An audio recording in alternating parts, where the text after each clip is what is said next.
মাশাল্লাহ আমার কত সুন্দর মেয়ে কি হয়ে গেল। হাই এভরিওয়ান, আসসালামু আলাইকুম, welcome back to my channel Zaida Assam blog. কেমন আছেন সবাই? আমি একদমই ভালো না। আশা করি আপনারা সবাই ভালো আছেন। আমার মেয়ে অনেক দিন ধরে অসুস্থ, প্রায় 15 দিন ধরে ডাক্তারের কাছে নিয়ে যাচ্ছি আনছি এই নিয়ে অসুস্থ। আর এখন কিন্তু বেশি অসুস্থ হয়ে গেছে, এখন অ্যাডমিট করতে হচ্ছে। এই দেখো আমার মেয়েটার অবস্থা কি হয়ে গেছে, দেখতে কিন্তু খুবই কষ্ট লাগছে আর অনেক কষ্ট করছি আমার মেয়েকে নিয়ে। সবাই দোয়া করবেন যেন আমার মেয়েটা তাড়াতাড়ি সুস্থ হয়ে যায়। এখন হয়েছে রাত 1:30টার দিকে। রাত 1:30টার দিকে একটুখানি শ্যুট করলাম আপনাদের সাথে, শেয়ার করব কিভাবে আমি দিনকাল কাটাচ্ছি। আমার রাত যাচ্ছে দিন যাচ্ছে। আমি দেখো আমার মেয়ে কিন্তু স্যালাইন চলছে। এইটা হয়েছে মেশিনে স্যালাইন চলছে, ডাইরেক্টলি স্যালাইন দিতে পারছে না কারণ ওর শরীরটা প্রচণ্ড দুর্বল। মেশিনে বলে দিবে মানে পরিমাণ মতে ওনার গায়ে কতটুকু মানে স্যালাইন যাবে, 20% করে, মানে 20% করে যাচ্ছে আর কি। অনেক অসুস্থ, কথাও বলতে পারছে না। প্রথমে হয়েছিল জ্বর, জ্বর থেকে কাশি তাকিয়ে হয়ে গেল শ্বাসকষ্ট, শ্বাসকষ্ট থেকে নিমুনি হয়ে গেছে। এখন কিন্তু মানে পাগুলা একদম ঠান্ডা হয়ে গিয়েছে। তাই জন্য হঠাৎ করে মানে আনি অ্যাডমিট করতে হচ্ছে। এটা কেবিন নিয়েছি এই জন্য হয়েছে। আমার বাবা শুয়ে আছে না, বাবাকে বললাম তুমি একটুখানি শোও, আমি বসে আছি। কিন্তু আমি তো একদমই শুয়ে থাকতে পারছি না কারণ আমার মেয়ের স্যালাইন চলছে।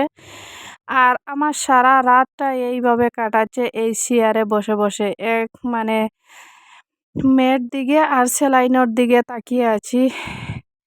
এইভাবে চলছে। স্যালাইনটা বন্ধ হয়ে গেলে আবার রক্ত উঠে যাবে। আর ছোট্ট মেয়েকে এইভাবে শুয়ে রাখছি, কিন্তু আমার মেয়ে একদমই কষ্ট দিচ্ছে না। ছোট্ট মেয়ে। এখন কিন্তু রাত হয়েছে 3টার দিকে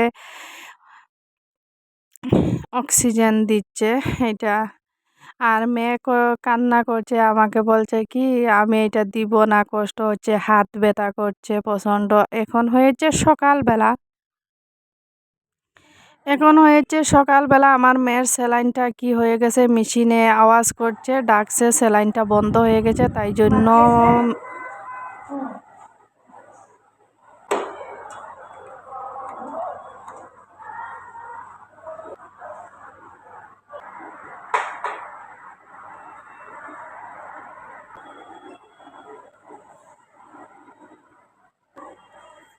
ঘুমাও ঘুমাও,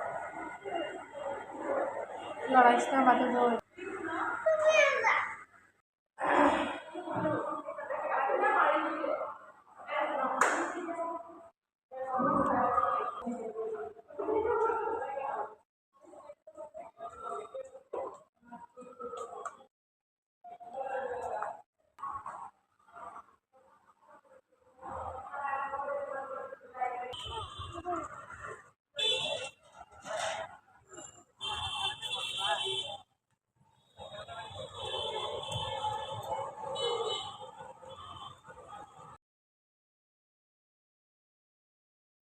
এখন ছেলেকে নিয়ে যাচ্ছি সন্ধ্যাবেলা চা আনতে। হ্যাঁ, আমার তো মাথা ঘুরাচ্ছে, চা না খেলে আমার মাথাটা ঠিক হবে না।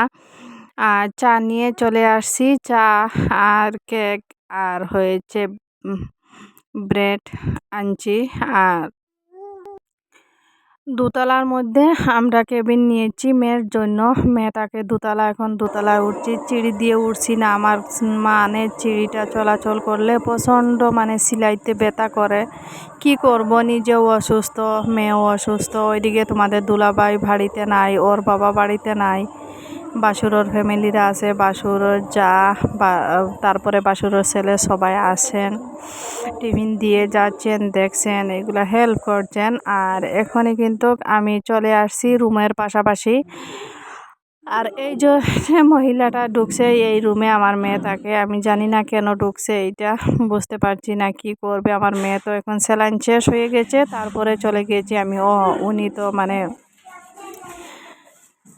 ওনার কাজ করতে আসছেন। আর এই দেখো আমি চা নিয়ে আসছি, আর সেই সাথে আপনাদের সাথে শেয়ার করছি। আমার বাবাও কিন্তু চা আর হসপিটাল থেকে কিছুটা দূরে যেতে হয় দুধ চা আনতে গেলে, কিন্তু আমুলের চা তো সবার এখানে পাওয়া যায়, কিন্তু দুধ চা তো এত কাছে নাই, তাই জন্য একটুখানি দিয়ে দিলাম মেয়েকে, ছোট্ট মেয়েকে খাওয়ার জন্য। জানি না কি করছে, এই দেখো তাকাচ্ছে। আর আমার বাবা বলছে তুই মোবাইল দিয়ে কি করছিস, আমি বলছি ভিডিও করছি। বলছে ও আমি ফ্লাক্সটা নিয়ে নিচ্ছি, ফ্লাক্সে নিয়ে করে আনলে কি হয় মানে চাটা গরম থাকে, ভালো লাগে। এইখানে হচ্ছে আমার 1 কাপ, আমার বাবার 1 কাপ, আর আমার ছেলের 1 কাপ।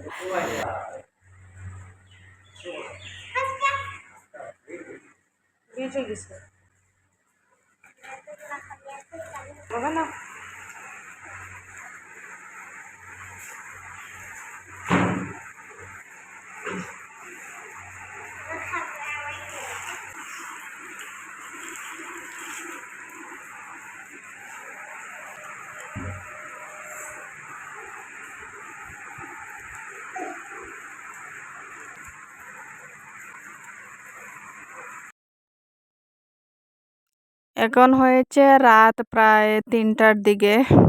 রাত 3টার দিকে এই তো আপনাদের সাথে একটুখানি শেয়ার করছি। দেখো আমার মেয়ে কি সুন্দরে ঘুমাচ্ছে।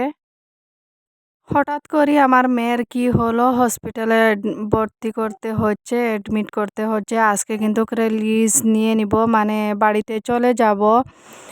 2 রাত 3 দিন ছিলাম হসপিটালে। এখন কিন্তু আমি ওদের সাথে গিয়ে কথা বলবো, জানি না কি করবে। ডাক্তার আসছিল, ডাক্তারের সাথে কথা বলছি। আজকে কি আমাদের দিয়ে দিবেন বাড়িতে জমা দেওয়া, আর 9,000 ছিল, এখন 6,000 দেব, মানে মেডিসিন বাদ দিয়ে।